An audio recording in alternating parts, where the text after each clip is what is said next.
part de l'empresa Simple Health Solutions, soc enginyer industrial i he dissenyat aquest adaptador de coberts per ajudar les persones que tinguin problemes de mobilitat.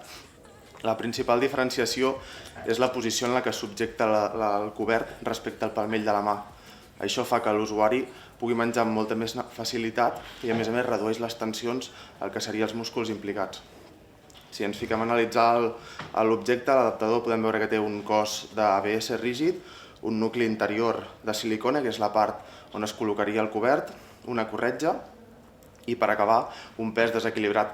Aquest pes, conjuntament amb la posició de subjecció, ajuda l'usuari a reduir els seus tremolors. Estàvem dinant amb la meva família, el meu avi té Parkinson, i no res, estàvem tots sentats a la taula, la meva cosina petita estava jugant amb plastilina que li havien regalat i vaig agafar un tros de plastilina, mon avi el va agafar amb la mà i vam veure que hi havia una posició que li anava molt més bé, que li era molt més còmode a ell. Aquest utensili podríem dir que és la clara exemple d'un disseny centrat en l'usuari, de dir, ostres, quina és la necessitat, analitzem-la i anem a fer un seguit d'iteracions per trobar la solució.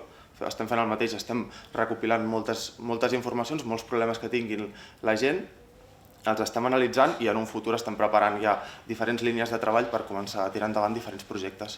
Principalment el que fa aquest utensili és trencar el paradigma. Una persona, en el moment que va a dinar al restaurant, no necessita portar el seu cobert especial, sinó que fa servir un cobert que tothom farà servir a la taula, però té una ajuda extra, que al final és una petita ajuda que no deixa de ser una ajuda complementària. Això és molt interessant perquè la persona en aquest cas es sent molt més autònoma, estàs empoderant a la persona.